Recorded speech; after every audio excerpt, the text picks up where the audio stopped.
Dunay usa ka adik, daghang bisyo ug tulisan. Ako rin si John Paul Guanzon Gulies, taga Hingoog City. Sa dihang namatay ang mama ni John Paul, nahimong miserable ang iyang kinabuhi.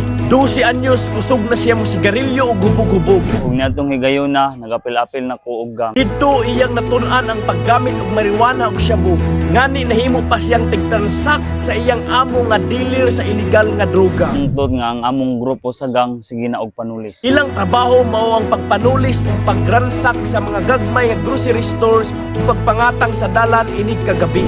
Wala gyud gibati nako ang kaluoy sa diya nga manulis mi para sa amo nga bisyo. Usa ka panahon, sa dihang gilungkab niya ang bugasan, wala siya kabantay nga dunay nakakita sa iya.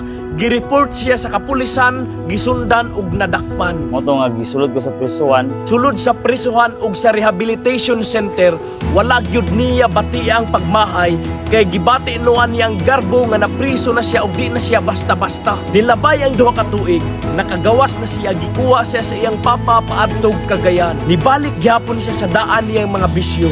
Apan niabot ang usa ka adlaw, nataymingan nga nakapaminaw siya og pulong sa Ginoo agig pagrespeto. tungtod wala nako damha nga nabag-o ko. Nabiyaan ni John Paul ang iyang mga bisyo ug iyang na-realize nga dili di ay kay nataymingan siya or sulagma nga nakapaminaw siya apan maugyod to'y plano sa Ginoo nga tawgon na siya. Kung ikaw karon naglakaw na sa saktong dalan, hinumdumi kanunay nga wala ka na taymingan, giplano na sa Ginoo aron ikaw makabaton og kaluwasan.